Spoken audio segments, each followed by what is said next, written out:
अयोध्या में निर्मित राम मंदिर का जल्द ही प्राण प्रतिष्ठा कार्यक्रम आयोजित किया जाना है, जिसपे दुनिया भर के तमाम लोग हिस्सा लेने वाले हैं। लेकिन इससे पहले अयोध्या के लिए एक बड़ी खबर ये सामने आई है कि वहां का जो हनुमानगढ़ी मंदिर है उसके लड्डू को सरकार की ओर से जीआई टैग प्रदान किया गया है। तो जाहिर तौर पर एक बड़ी खबर है। तो आज इस वीडियो में हम इसी टॉपिक पर, इसी विषय पर विस्तार से बात करने की कोशिश करेंगे। मेरा नाम है अक्षय और आपका स्वागत है दृष्टि आईएएस चैनल की इस नए वीडियो में। चलिए वीडियो की शुरुआत करते हैं और सबसे पहले वीडियो की रूपरेखा को एक बार समझ लेते हैं। तो वीडियो में सबसे पहले हमने न्यूज यानी कि खबर की बात की। खबर को और ज्यादा विस्तार से समझेंगे। खबर को जानने के बाद हम इस पूरे टॉपिक में उत्तर प्रदेश के जो जीआई उत्पाद हैं उन पर भी बात करेंगे और जीआई टैग के बारे में एक बार इन जनरल चीजों को समझने की भी कोशिश करेंगे। अंत में एक सवाल पर भी बात होगी। सवाल जो है वो प्रीलिम्स का है और आप कमेंट बॉक्स में उस सवाल का जवाब दे सकते हैं। इसके अलावा ये जो पूरा टॉपिक है ये आपका जीएस पेपर 1 से जुड़ा हुआ है और आप इसे भारतीय समाज, इंडियन सोसाइटी और इस तरह के जो खंड है इंडियन कल्चर उससे जोड़ करके देख सकते हैं। इसके अलावा सरकार की पॉलिसी से भी आप इसको जोड़कर देख सकते हैं। तो चलिए वीडियो की शुरुआत करते हैं और सबसे पहले एक बार खबर पर दोबारा से बात कर लेते हैं। तो खबर क्या है? हनुमानगढ़ी का जो प्रतिष्ठित लड्डू है जो प्रसाद के तौर पर दिया जाता है, उस लड्डू को सरकार की ओर से जीआई टैग प्रदान किया गया है। अगर इस लड्डू की बात करें तो ये लड्डू अयोध्या के हनुमानगढ़ी मंदिर में दिया जाता है। इसका निर्माण बेसन और शुद्ध घी से किया जाता है, यानी कि एक शानदार लड्डू है। इसके अलावा ये जो लड्डू है ये हनुमानगढ़ी मंदिर में भगवान हनुमान को भोग के तौर पर भी चढ़ाया जाता है।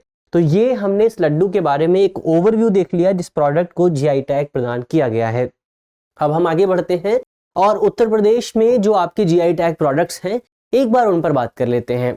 तो अभी तक अगर आप बात करें तो उत्तर प्रदेश में तकरीबन 52 प्रोडक्ट्स को जीआई टैग दिया गया है। लेकिन हम सभी प्रोडक्ट्स पर तो बात नहीं कर सकते। हम बात कर सकते हैं उन प्रोडक्ट्स पर जिनको हाल ही में जीआई टैग दिया गया है। जैसे जून 2023 में सरकार की ओर से 7 प्रोडक्ट्स को जीआई टैग दिया गया था उत्तर प्रदेश के। तो उन्हीं 7 प्रोडक्ट्स पर हम बात करेंगे। इसमें से जो पहला प्रोडक्ट है वो आपका अमरोहा की ढोलक है। तो ये ढोलक बहुत ज्यादा प्रसिद्ध है। इस ढोलक का निर्माण जो है वो विशेष तरह की लकड़ी से किया जाता है और इसके निर्माण के लिए अक्सर आम की लकड़ी का इस्तेमाल किया जाता है, कटहल की लकड़ी का इस्तेमाल किया जा सकता है, सागौन की लकड़ी का इस्तेमाल किया जा सकता है और इसमें जानवरों की खाल, खासतौर पर बकरी की खाल का इस्तेमाल जो है वो आपका ड्रम की सतह पर किया जाता है।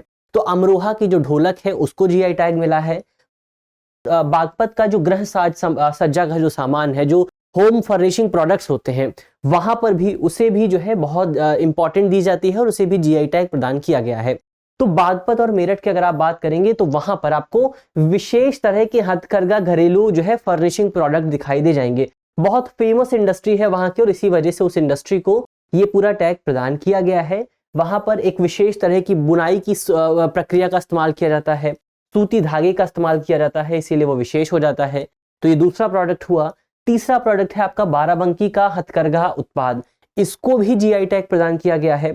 तो बाराबंकी की अगर आप बात करेंगे तो बाराबंकी और इसके आसपास का जो इलाका है वहां पर आपको 50,000 की संख्या में बुनकर और तकरीबन 20,000 की संख्या में हथकरघों का जो घर है वो दिखाई दे जाएगा। तो इसी वजह से बाराबंकी को हथकरघा के लिए बहुत ज्यादा इंपॉर्टेंट माना जाता है और उसका जो वैश्विक कारोबार है वो तकरीबन आपका 150 करोड़ रुपए के आसपास है। हर साल बाराबंकी से हथकरघा क्षेत्र को लेकर तकरीबन 150 करोड़ रुपए का व्यापार होता है और इसी वजह से सरकार की ओर से इस पूरे प्रोडक्ट को जीआई टैग प्रदान किया गया है।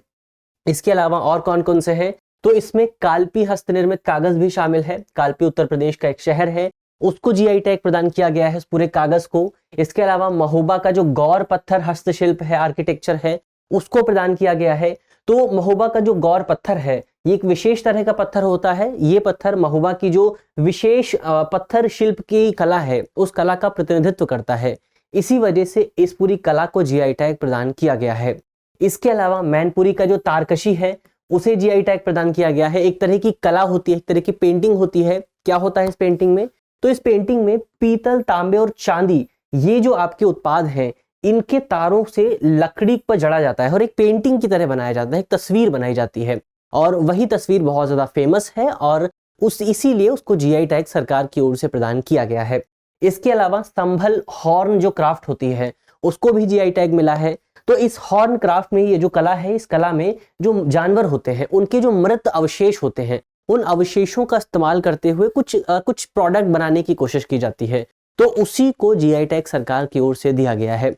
तो ये हमने 7 प्रोडक्ट्स की बात की जिन प्रोडक्ट्स को सरकार की ओर से जीआई टैग प्रदान किया गया है। अब एक बार हम बात कर लेते हैं कि हम लगातार जीआई टैग की बात कर रहे हैं, तो जीआई टैग का मतलब क्या है, एक बार उसको भी समझ लेते हैं। तो जीआई की फुल फॉर्म है geographical indicator. Geographical indicator tag क्या करता है? ये टैग जो है वो किसी उत्पाद विशेष की भौगोलिक विशेषता को बताता है। जैसे कि हमने बात की, मान लीजिए चाय है, तो दार्जिलिंग की चाय बहुत ज्यादा विशेष है, तो यहाँ पर उत्पाद विशेष की जो भौगोलिक विशेषताएं हैं, जैसे चाय जो है वो दार्जिलिंग की है तो अपने आप में विशेष हो जाती है, तो एक स्थान यहाँ पर जुड़ गया है। इसी तरह आप देखेंगे सिल्क जो है, कांचीपुरम का जो सिल्क है वो बहुत ज्यादा इंपॉर्टेंट माना जाता है, बहुत ज्यादा फेमस माना जाता है। तो यहाँ पर जब किसी प्रोडक्ट के साथ जब किसी स्थान का नाम जुड़ जाता है तो वहां पर आप देखेंगे कि उस प्रोडक्ट को जीआई टैग प्रदान किया जाता है। अब इसकी इंपॉर्टेंस क्या है, इसकी इंपॉर्टेंस की बात करते हैं। तो जब किसी प्रोडक्ट को जीआई टैग मिलता है तो ये सुनिश्चित किया जाता है कि केवल जो आपके ऑथराइज्ड यूजर हैं वही उस उत्पाद को इस्तेमाल कर सकें, वही उस उत्पाद को बेच सकें। तो कोई जो है नकली उत्पाद नहीं बेच सकता है। फेक प्रोडक्ट्स की जो पूरी ट्रेंड चलता है उस ट्रेंड को आसानी से रोका जा सकता है। अब आप अगर किसी प्रोडक्ट पर, किसी सिल्क की साड़ी पर देखेंगे कि इस पे जीआई टैग लगा हुआ है तो आप आसानी से समझ जाएंगे कि ये जो प्रोडक्ट है ये आपका कांचीपुरम सिल्क का है। तो वहां से सर्टिफिकेशन में भी एक पूरी मदद मिलती है, आप आसानी से आइडेंटिफाई कर सकते हैं। ग्लोबल लेवल पर उसकी जो बिक्री है उसमें भी आपको बढ़ोतरी होती हुई दिखाई दे सकती है। इसके अलावा जो जीआई टैग है वो आपका 10 सालों तक के लिए वैलिड रहता है। तो अगर कोई जीआई टैग सरकार देती है तो वो 10 सालों के लिए वैलिड है और 10 साल बाद उसको वापस से रिन्यू कराना पड़ता है। इसके अलावा अब एक बार इसके लीगल फ्रेमवर्क की अगर आप बात करें तो सरकार ने जीआई टैग को स्टैट्यूटरी बैकिंग प्रदान करने के लिए 1999 में एक कानून लागू किया था। इस कानून का नाम था वस्तुओं के भौगोलिक संकेतक पंजीकरण और संरक्षण अधिनियम 1999। तो ये कानून जो है सरकार की ओर से लागू किया गया था और ये कानून डब्ल्यूटीओ के नियमों के तहत लागू किया गया था। कौन सा है नियम डब्ल्यूटीओ का? तो उस नियम का नाम है बौद्धिक संपदा अधिकार के व्यापार संबंधित पहलुओं पर डब्ल्यूटीओ समझौता, जिसे आप शॉर्ट फॉर्म में ट्रिप्स भी कह सकते हैं। तो डब्ल्यूटीओ की जो ट्रिप्स पॉलिसी है, इसी पॉलिसी के तहत सरकार ये 1999 वाला कानून लेकर के आई थी और इसी कानून के तहत भारत में किसी भी प्रोडक्ट को जीआई टैग प्रदान किया जाता है। तो ये हमने इस पूरे टॉपिक पर बात कर ली है, पूरे विषय को हमने विस्तार से समझ लिया है। अब हम आगे बढ़ते हैं और अंत में हमारा जो एक प्रीलिम्स का सवाल है उस पर एक बार बात कर लेते हैं। आज का हमारा सवाल है कि भारत में जीआई टैग कितने वर्षों के लिए प्रदान किया जाता है। हमारे ऑप्शन है, option A 10, option B 20, option C 30 या फिर ऑप्शन डी 40। तो इसका सही जवाब जो भी है वो आप कमेंट बॉक्स में दे सकते हैं और मुझे उम्मीद है कि आप इसका जवाब दे पाएंगे क्योंकि बहुत आसान सा सवाल है। आसानी से आप इस सवाल के जवाब को कमेंट बॉक्स में लिख सकते हैं। तो ये आज की हमारी वीडियो हुई, हमने करंट अफेयर के सेगमेंट पर बात कर ली है। मुझे उम्मीद है कि टॉपिक आपको पसंद में आया होगा, आपको समझ भी आया होगा और अगर आपको कोई समस्या आ रही है तो उसको आप कमेंट बॉक्स में लिख सकते हैं। मिलते हैं अब आपसे अगली वीडियो में, तब तक के लिए अपना ख्याल रखिए, ध्यान रखिए, पढ़ते रहिए। धन्यवाद।